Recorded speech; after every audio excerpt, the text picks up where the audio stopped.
Efficiency Unlocked is hosted by two tech-savvy physicians and dear friends of mine, Drs. Adam Carew and Dale Gold, who are experts in using technology to automate routine tasks and increase efficiency in everyday and business life. Let's see what they have for us today.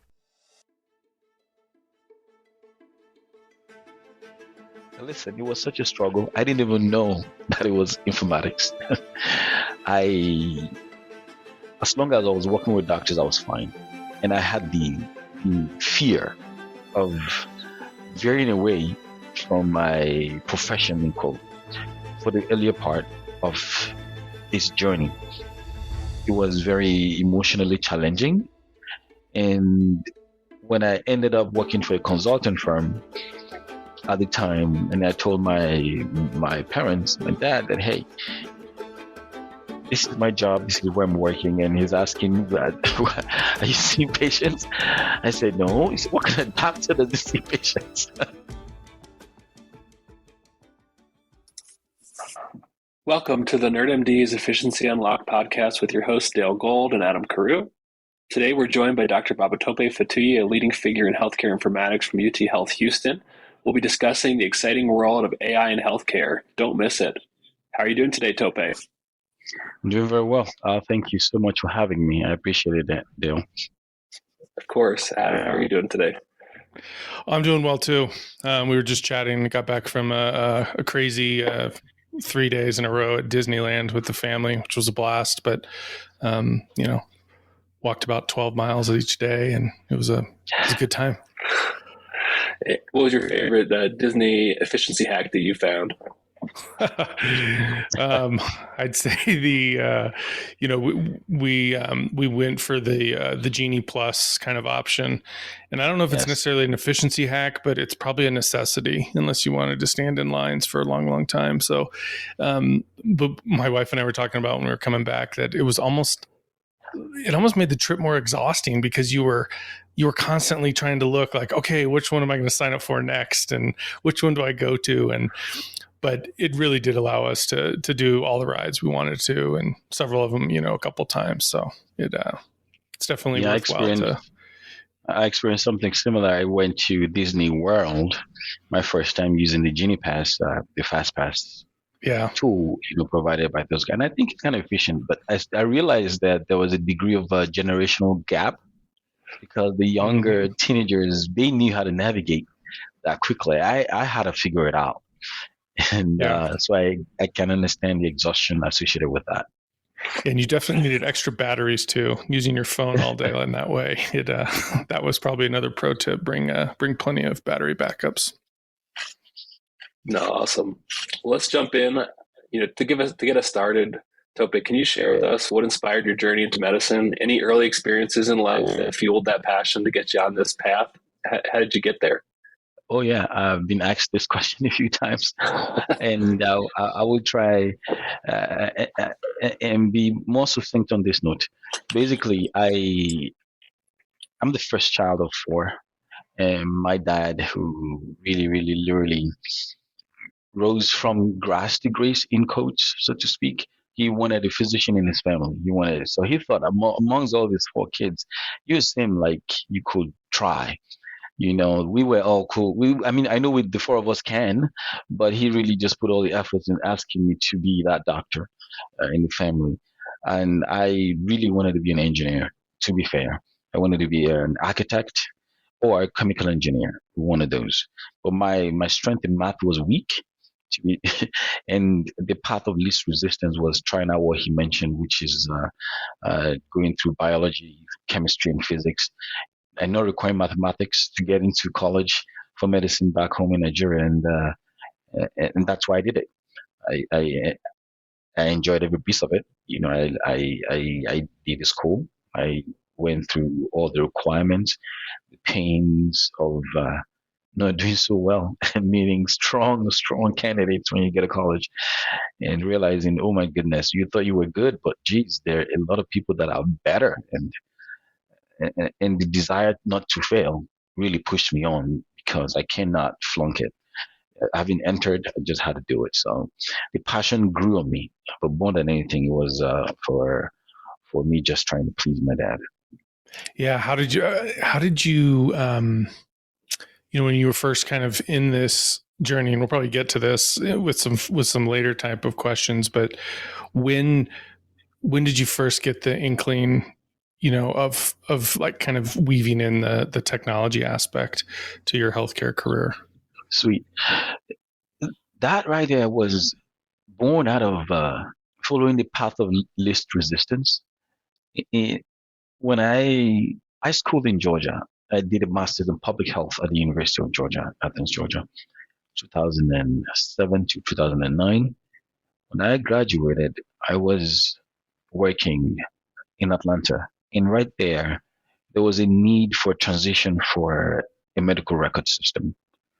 At the time, it was called eClinical Works. To be efficient, somebody had to figure it out and teach others. So I went in there, I learned what I had to learn because the people implementing were not that great at explaining the needs to the front desk, to the physicians in there. So it was just a lot of grumblings. So I took it to myself to just sit down there and figure it out, ask them the questions, try and understand it, pardon me. And in understanding it, I was able to teach those on the ground. Upon the 2 weeks of implementation that they had there, they had other implementations and they asked, hey, you helped us here. You might not know it, but can you help us in Augusta, Georgia? We have a similar need. Then I cannot. I have work here. But then I was just working with a lab, working phase 3 clinical trials. And they said, oh, we're going to pay you X amount. Oh, okay. Let me see if I can take 2 weeks off based on that incentive. So I then took it. And since then, I never went back because I realized that I enjoyed this. I already knew it and I was able to replicate. I could communicate with physicians and those who are clinical. If you walk the hallway of a clinic, of a hospital, I can understand your psyche. I can understand your needs. I can really know how to help you realize that this is just a tool like anything else. In that grace to understand that concept and deliver is what kept me going. And it was not resistant to me, and when people get frustrated and they really lose it, I know why. It's never personal to me because I can see where that gap is coming from. And if I spend some time just to understand the individual, I typically get through in articulating, helping them understand the role in the transition. And I've always enjoyed doing that. So yes, I will say it was there was no resistance at all. He came in and I followed just to help and serve colleagues. That's all. And when did that, obviously that was a job, they were paying you to do a specific task that you were very well suited for, but when did that become informatics to you? I think that at first it's sort of, you're rolling these things out. When did it become a thing? Listen, it was such a struggle. I didn't even know that it was informatics. I, as long as I was working with doctors, I was fine. And I had the fear of veering away from my profession, in quote, for the earlier part of this journey. It was very emotionally challenging. And when I ended up working for a consultant firm at the time, and I told my parents, my dad, that hey, this is my job, this is where I'm working, and he's asking, are you seeing patients? I said no. He said, what kind of doctor does he see patients?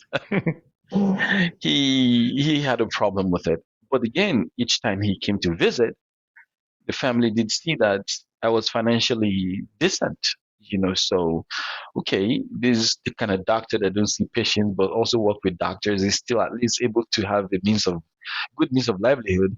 So they stopped really stressing. But till today, I know. It's hard to desire that I have my own little hospital of whatever size and just patients come in and out and things of that nature. I digress in your question, but to get back to it, for the most part, I did not know. The whole until 2015, 16 was when I started immersing myself into a possible career path in this industry. a lot of my friends that we started this journey together, they all will work for 3 months, 6 months, get into residency, or just go back to residency because they left residency, or listen, this is not for me. I just don't like this.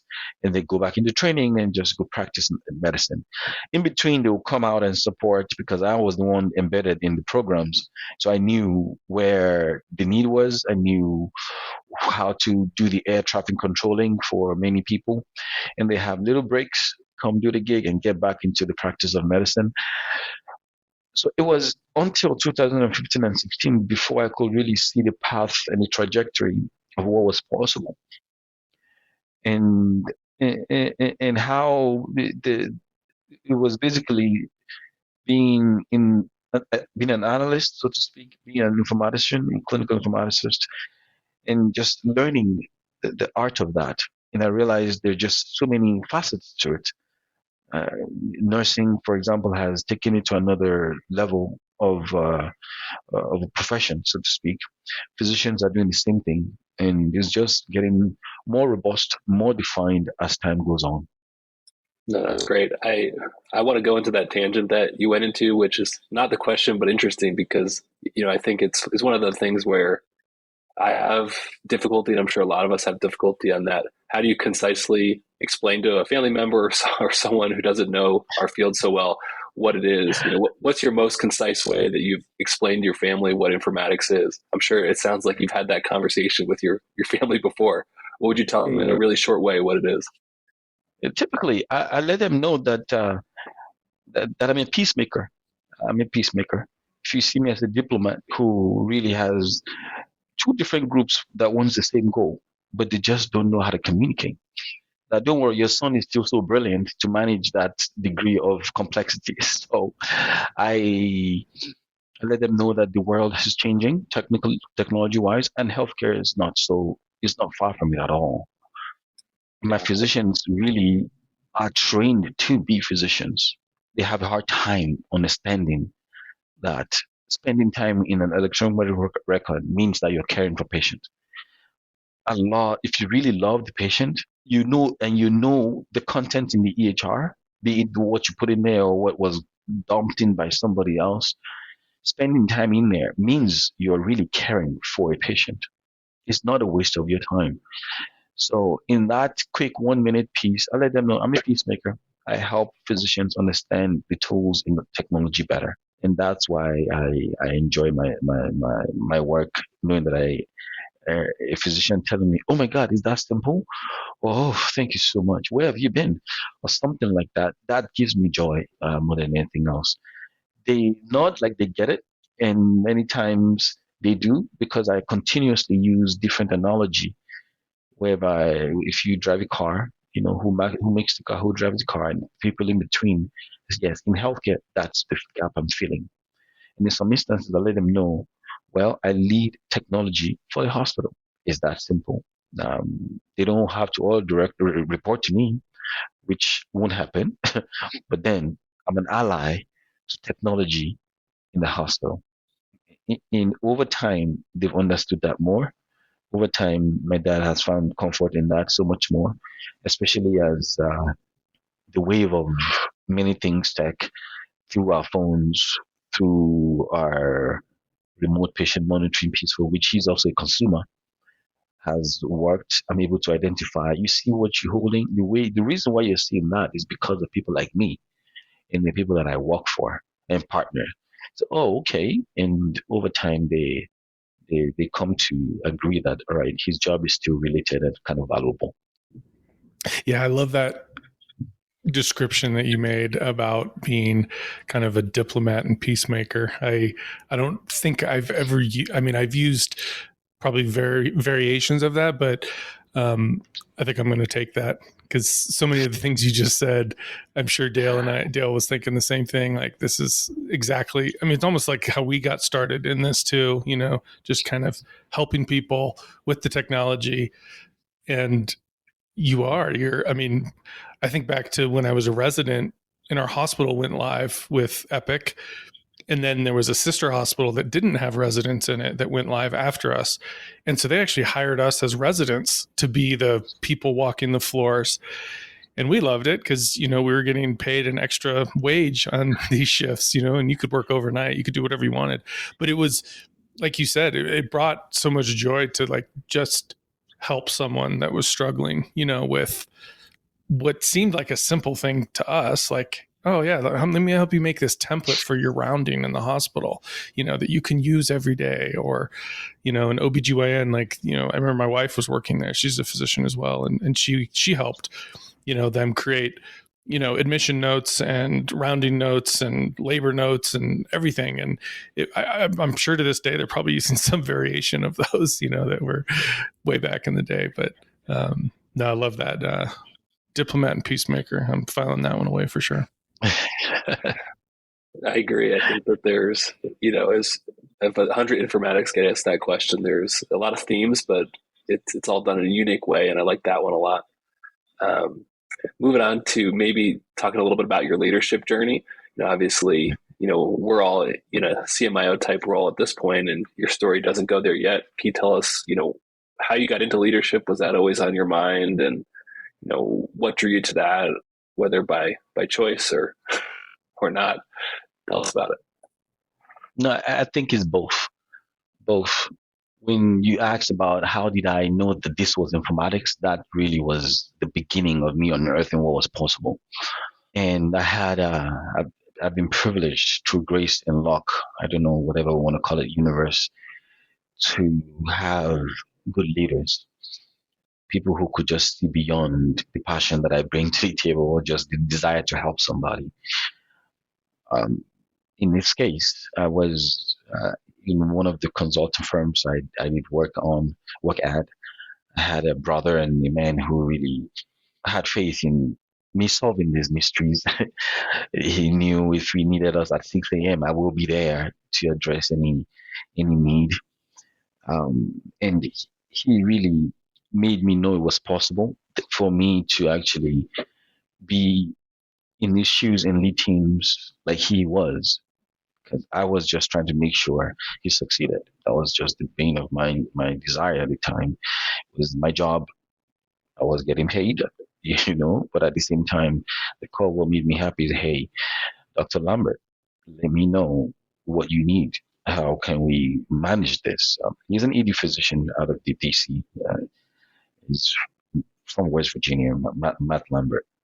So he was who I was working with for the most part out of the DC area. I know of Fairfax, and because they had a huge implementation that really got rocky, and it brought in about 10 doctors at the time, for which I was one of them, to help stabilize, because the physicians were going to walk away because there was just no good immersion or a transition of what was done to the understanding of the physicians, and that led to frustration.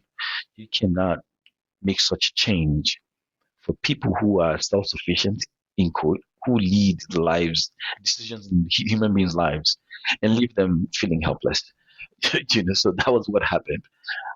So I worked with them for the most part, different areas, many hospitals. When he was in New York City, having served there, he was going to leave after a year or so, and he asked that I fill in that role as CMIO for interim CMIO for a start at Queens Hospital, New York City Health and Hospital at Queens at Elmhurst. Now, I let him know, dude, I don't know what I'm going to do. I don't know how to do this. I just know how to work the work. He said, listen, I've observed you and you've been working it. Because we needed to have a personalization session for many of the doctors at the time. We had over 3,000 doctors. At the time, there was no plan. I think we asked for about 20 physicians to present that that one-on-one through the personalization, and we were given 7. The environment for which the training was, the play environment was totally different from production, night and day. So they had not seen it, and we had to show them, what do I see when I go live? That's a common thing of questions. And we had to just cram that in. For some reason, we were able to manage 7 or 8 of us, just need that piece of support. And I'm just talking of this tangible, tactile piece of work, because all of the strategic decisions and planning had been made. We just had to be the face of it and just make it work. So we did that though to the best of our ability. The hospital helped us to manage where we were. They gave us what they could. As you can never have enough resources. And that's where the art of management comes into play. So I think when that happened, he reminded me that you've done this, you've done all the things for me, and I think if I talk to you every Monday, you'll be fine, and at least we'll navigate this. So he did. He left. He left to Italy for a year. I mean, for 1 month. But in that time straight, I gave him the time to go for a month, anyways. I assumed that position, and it was really hard. It was really, really hard for me. But thankfully, I knew not to take it personally. There was and that helped me know what a team needs. It helped me know exactly how to build, how to anticipate many things in any IT shop regarding subjects like this. I really learned on the job, so to speak. It's only after the fact that I started taking courses, taking programs, and I'm realizing, well, that was the life I lived. I wish I knew this then, But to your exact question, I knew it was possible after that first 3-4 months of being that interim CMIO. Over time, I got used and comfortable with it, with the concept. And I realized, okay, this is possible. And I went with it. That was when I started to develop myself. I started attending conferences. I never rejected any opportunity to speak. You ask me to talk, whether I know it or not, I will go do the learning, expose myself, and do that. And along the line, I met other leaders, though, that helped shape me. A lot of them. 2 or 3 stand out.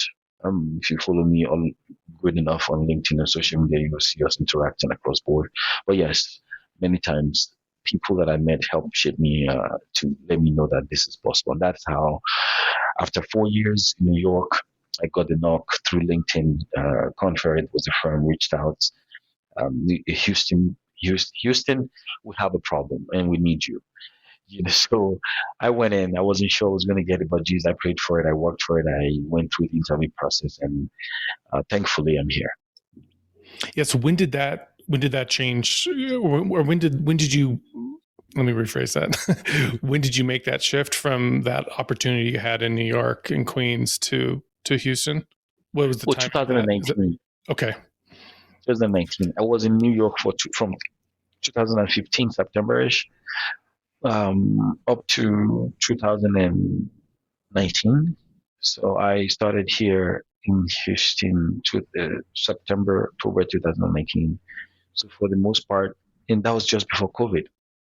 So for the most part, that year. That was going to be my follow-up question. Mm-hmm. Yes, and I didn't know. Yeah.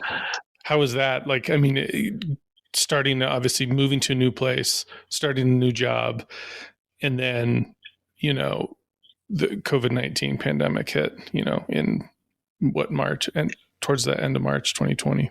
The beauty of that is that nobody was ready for it. We were all learning. Yeah. This wasn't a scenario where a particular group of individuals already went through this before and knew exactly what to do. No. The hospital leadership was marvelous. The partners that we had were very receptive. We all went to WebEx. The technical team was excellent because I had never done a go live without me going to clinics, going to the halls, speaking and just rah-rahing people and all of that stuff. I had to do that remotely. And we had our workflow walkthrough and all of those by WebEx at the time. And then Zoom came. And then we transitioned that to Teams. So at the core of it is a constant fabric of leadership, which is know your leaders up and laterally and help lead your teams.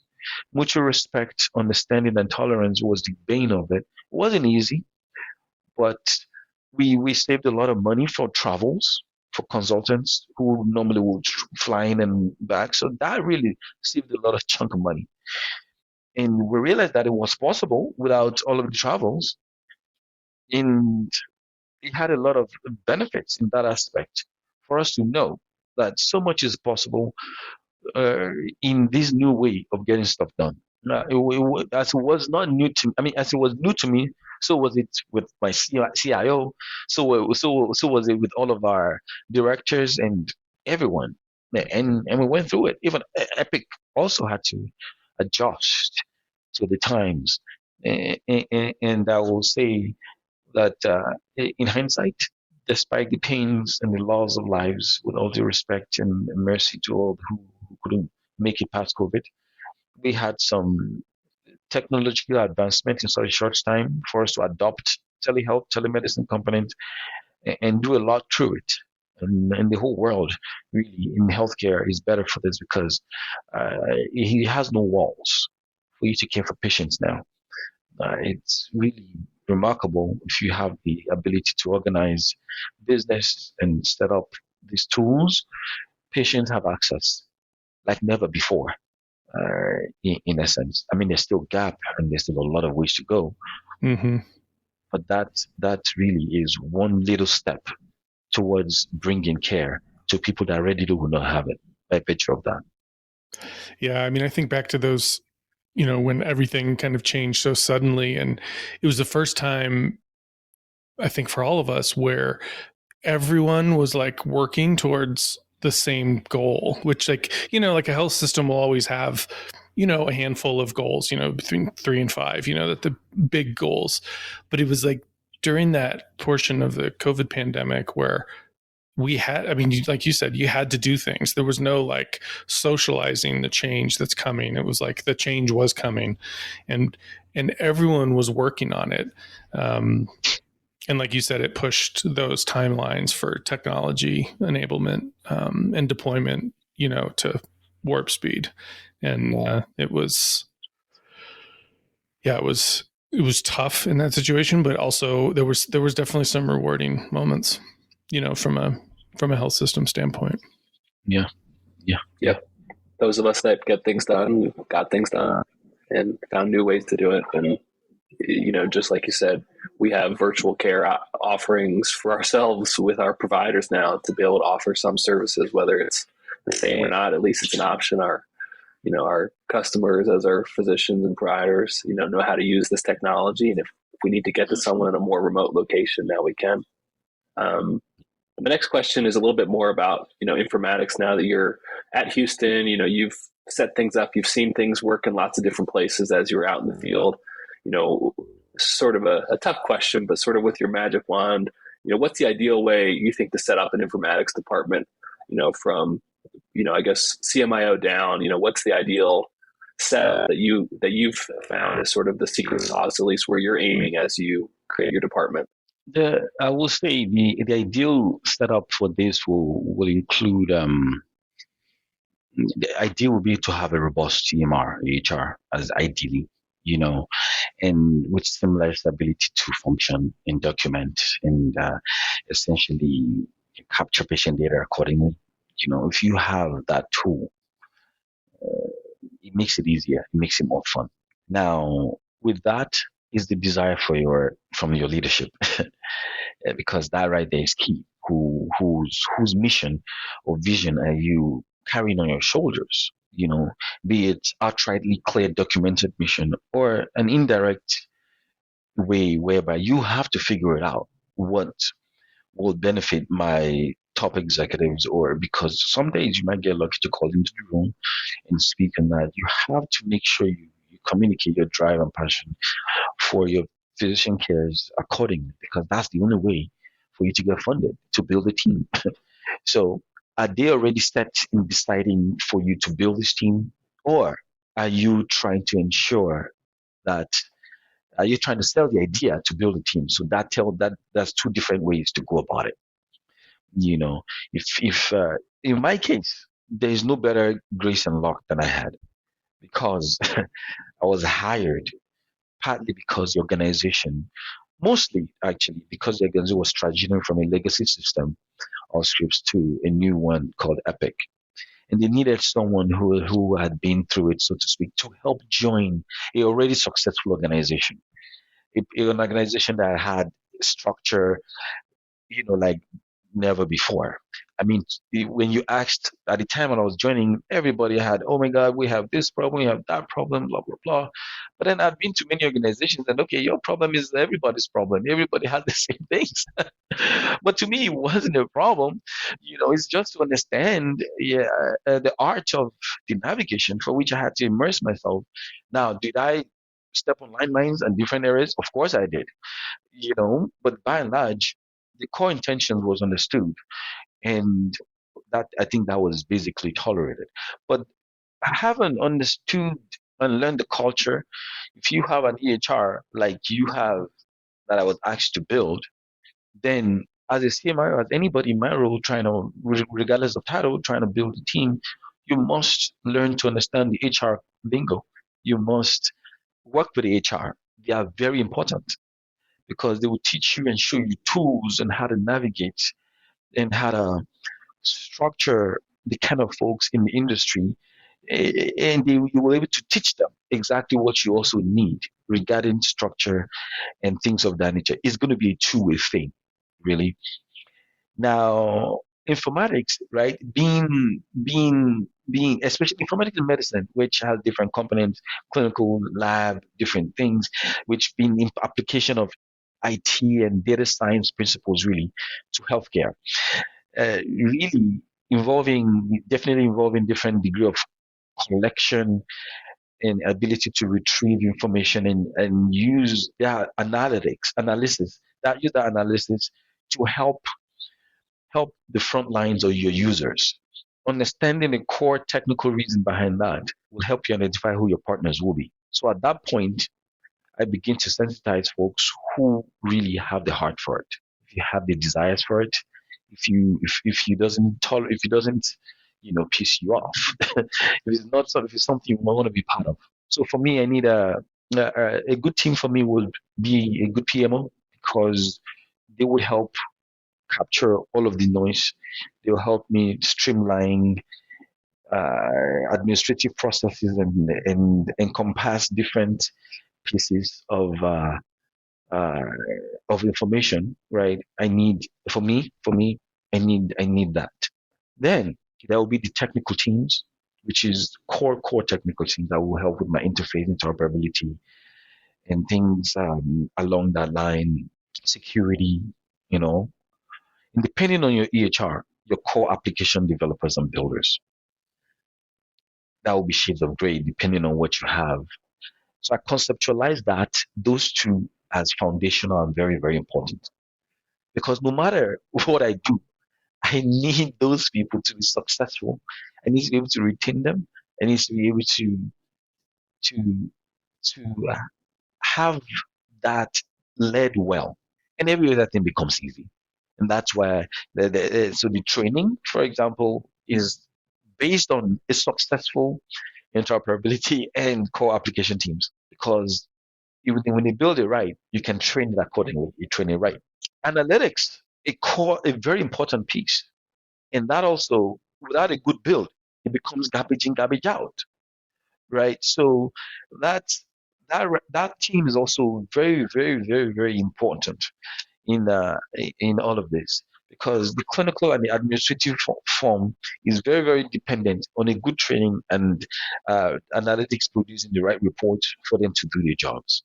So when I talk informatics, for me, even beyond the foray of the new cool stuff, without what I mentioned, right, there's really nothing to build on to me. So a good team, really, for me to assemble such a team, I need the support of my leadership. I need to have a good governance of inclusive stakeholders, those who really would consume what we're trying to manufacture and build through these teams. And to do that, I need a PMO to help me,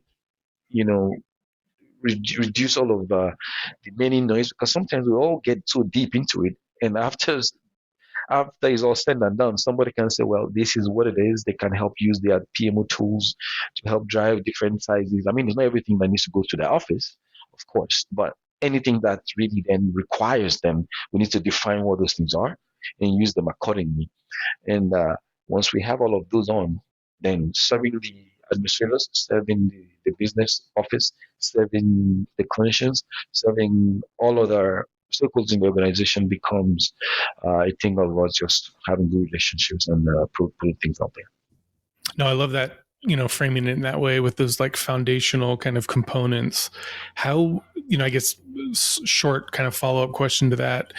How is it, how have you dealt with the blossoming of technology, that goes beyond those core things? And, you almost hear now there's like, instead of a CMIO, there's now like a chief AI officer or a chief, data officer. It's like, it's almost like, it's almost like when we started with this, you were kind of the CMIO was very much a generalist, and now it's like kind of almost getting kind of specialized in that sense. What's your kind of take on how that's going to evolve over the next few years? Very much so. And that's why being a diplomat and a peacemaker matters in this sense. And that's why you have to know who the stakeholders are. And in this case, your stakeholders are primarily your physicians, for me. Common important, secondly, or of equal and important value is the hospital leadership and administration. You have to understand how to communicate each other's needs, because they carry the strongest understanding. All of your C-suites, your COO, your CIO, your CMO, as the case may be, your rev cycle officer, your HR officer, your quality officer, you must understand what that is about. Your compliance, the officer, those human beings. Now it's not just title. You must know who those human beings are. You must understand their mission to be successful. To me, so because now you have a team to layer on top of it, understanding those needs or communicating when ideas do come to you to see what that will work out is very matter. In the nutshell, you need a robust interdisciplinary collaboration, because as you have your departmental heads, you have everyone also working with them. And that's where the governance comes into play. You might have shades of gray about how you set that up. There'll be the formal piece of it, there'll be informal piece of it. So interdisciplinary collaboration matters to this environment. Understanding the patient-provider relationship too, where you can sense why this idea just would not fly, because you know that based on the rapport between healthcare providers and their patients will not. That's why you help the tech side on those ideas that they're bringing forward. Understanding that is very, very important. The other aspect, that I've not really touched on layering on a good team is research, because there are different components to these things. A part of me communicates research, even piloting an idea as a degree of last stage of research for this department. Once I say that, sometimes they allow it. They then don't worry about it, So to build, for example, a new tool on AI, in UT Health Houston, we have about 6-7 schools, all of them doing big, good stuff and brilliant stuff, and they also want to try their work within the faculty practice. So how do you know which work to bring forward? Sometimes things really go bad, and then they're really taking on the new tools, just like we did with COVID, whereby people just took whatever technology came on. Or the new ideas we just want to try softly because the developers and the builders do think that it makes a lot of sense to them. So I would say having that collaborative DNA is critical to this. And once you know that, it's easier to want to take it to those people. Now, the work in itself is a different thing, because there's always the devil in the details, and the devil, they say. And going through that, I believe you can more or less clearly know what will work when you're layering upon your foundation, or what you should quickly stop before it gets too far. And I think that's helped us a little bit in my short time doing these gigs. How about, can you tell us how you're thinking about incorporating, into that foundation layers and your mission about what you're building there? eh, AI, how does that fit? I don't think it's something that you're probably thinking about lightly. How do you evaluate, where to be on that adoption curve of AI for your institution, and where do you think that its best fit for you is going to be, and any kind of hopes and concerns you have about it. So if I need to get the question properly, where do I see? How do I pick the right products to bring on, or is that would that be the question next? Maybe bigger picture, how do you see, as a CMIO of a health system, what are you looking Mhm. at when you evaluate if AI can help fit into your visions for, building that Okay, integrated EHR that helps your providers and your patients? I know that there's, clearly a lot of hype about it right now. How do you evaluate whether it's a fit for you, and, what are you evaluating? good, good, good, good, good, good. So the way we do this, or the way I do this, and because we have a lot of physician champions who are also our builders. Some are builders, some aren't, and we have an informatics team and things. So I try to let them know that AI is here to stay now, and with each problem, one you have to see, you have to have it at the back of our mind. Can AI help with this? So routine information gathering, because the opportunity here where streamlining patient data collection, AI can help in that. So as you're going through the day, have that in your mind to know that this tool exists, not to take over, but to improve our efficiencies as a whole. Uh, Questions around aiding in diagnosis, for example, assisting healthcare professionals in diagnosing conditions. We already have CDS. Can it enhance our clinical decision supports? Yes, it can. How can it? And it's only when you're walking the hallway and just being immersing yourself into these things do you think of that. Post-treatment monitoring, right? How can we facilitate uh, the monitoring and the follow-up using AI? Are we thinking along that lines? Because there are opportunities in that aspect. Whether we before people bring it to us, and I'm thinking to address your question from the standpoint of me wearing the hat of how do I bring issues to my data health scientists and AI? When do I think that they can come into play, and how do I incorporate it? Because those are the questions I need to answer to be able to know how to talk to doctors as to why I'm even here in the first place. So, sir, I'm here because I thought I realized that your post treatment monitoring can be better because X, Y, and Z. And team here can bring these solutions to you.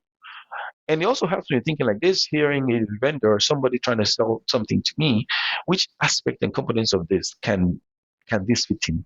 Is it just routine information gathering? Is it helping with diagnosis? Is it helping the post-treatment piece? Or lastly, is it just helping with population health management? Rather than just, how does this help compose and streamline, identify and target the right people, so to speak, and not bother others who aren't? These are high level, and do I have the answers? No, but I trust my scientists to figure it out one way or another. I will be there in the room to help them shape that. Of course, the other challenges that I would think along the lines of this will be around legal concerns. Be sensitive to that and bring them on. The compliance officers and the lawyers on. Quick, quick, quick, don't wait. Let them say, well, don't bother me with this, I will got you. Rather than ask questions later because that will burn. Understanding that the lack of trust and acceptance is huge. There's a lot of skepticism about it, despite the fact that AI has been a concept in 1950 something or 1960s, right? We have used AI in one capacity or another. And the more we talk about it, the more we educate folks, the more we democratize AI, allowing people to just play in the sandbox and get comfortable with it in those environments and terms is very important. I realized sometime last year that decision tree is one of the tools within AI. Oh my goodness. I've been using this for about 10 years or whenever we've been using that. So I was just telling a colleague of mine that, do you know that we've been in this environment of AI using decision trees for the longest? It is important to understand that there's technological limitations, and nuances around that. And that also comes by breaking down the barriers of awareness, education, exposure, and training. So those challenges, in my mind, helps me speak to somebody to know where perhaps I'm having an issue or why I can't get across many of these things. Lastly, to think of this, policy recommendations are also very key.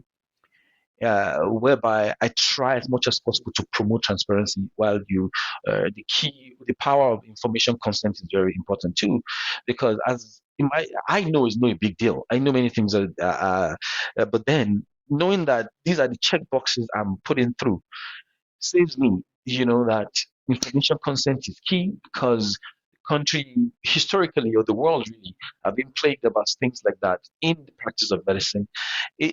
Technology is not far from it, especially in healthcare.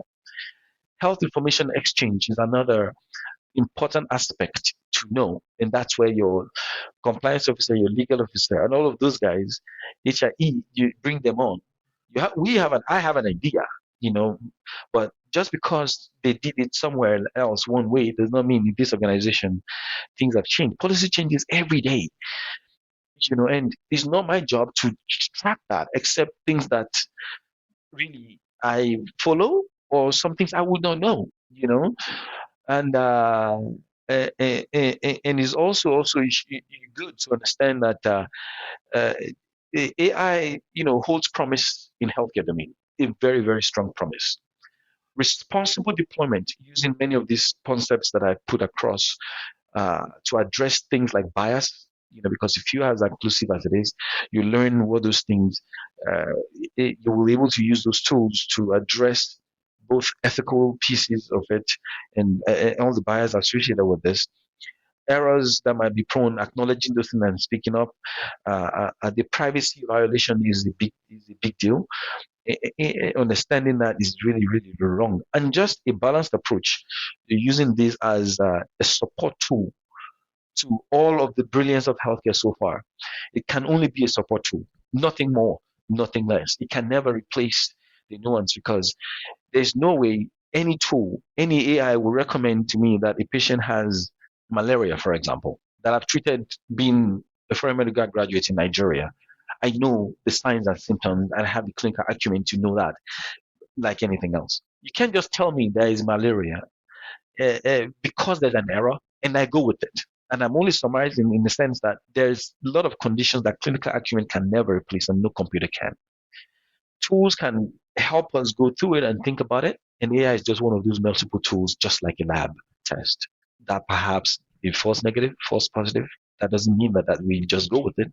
They're just supposed to help enhance the care that we provide for patients. I know I said a lot, and I hope I touched on the questions you asked in that time space. Yeah, no, I think that was great, and I think your summary was a really good summary at the end to bring it all together. We have next our Nerd Alert lightning round. So I'm going to ask you a bunch of questions just to get a quick answer. So nothing long. You're allowed to pass anything you want. We're going to shoot through as many of these as we can in a couple minutes. And then at the end, I'll let Adam comment on what he was the most interested by of all your Nerd Alert facts. All right, okay. You ready to jump in? Let's try. All right. I hope I get at least one question, so let's see. Yeah, it's a fun segment. Don't overthink it. It's people's favorite chance, if they've survived this long, to get to know you a little bit better and understand who you are outside of the classroom. All right, number one. So if you're a health tech hero, what's your informatics superpower? Lightning.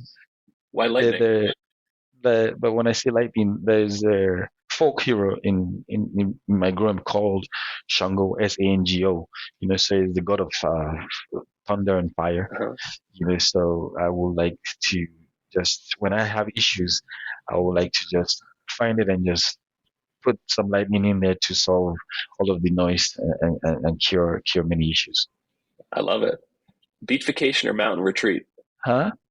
Beach vacation or mountain retreat for you? Oh, beach vacation all day. What's the most surprising thing about you that your colleagues might not know? That I like music a lot. I cannot play it. I'm just a consumer of music. So We talked about this one a little bit, but if you weren't in the medical field, what career path would you have pursued? I would be a movie star in Hollywood. Love it. Well, we didn't talk about that, but that's interesting. What piece of advice you would give to an aspiring CMIO? Aspiring CMIO, the difference is a little broad, but I will just say you're already a physician. And I'll capture that you're already a physician. You already know that you like this space. I would only advise you to take some executive coaching, and learn how to transition from being a doctor to an executive. That's such a packed summary, but I think if nothing else, LinkedIn will help you. Spend time on LinkedIn. Google will help. With the days of AI through ChatGPT or anything close, researching that, transitioning to an executive from a physician is going to leave a lot of little nuggets here and there, because it is night and day, and it requires a lot of hard change and cultural understanding to navigate to, because it's a world of non-physicians needing physicians for physicians. No, I think that's a great one even to end on. Speaking of that, anything that you have coming up where you're speaking or where people can find you if they want to hear more?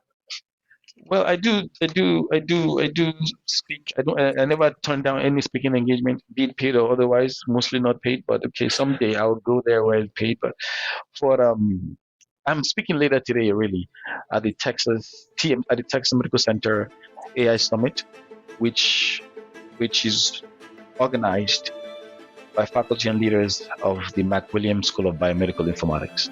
So I'm going to be speaking on navigating the landscape of AI in healthcare, practices, challenges, and future prospects. I have 30 minutes to run through that. I hope I do a good job. And I'm also going to be speaking at Becker's in April. I can't remember what my topic is. I've not really worked on my slides yet and presentation, but I'm going to be joining a panel on that one sometimes in April. And I think there's another engagement for which I can't divulge that yet, but I will post it on LinkedIn in time. No, thank you. Thank you so much for coming today. I hope this was a good warm-up for your AI talks later today. Anything else you want to say, Adam, before we wrap up? No, just appreciate you taking the time. Good conversation.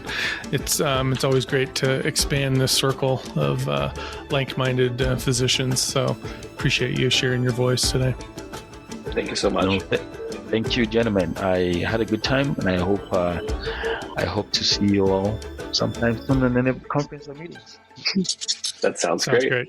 Awesome. Thanks, Tope. Thank you.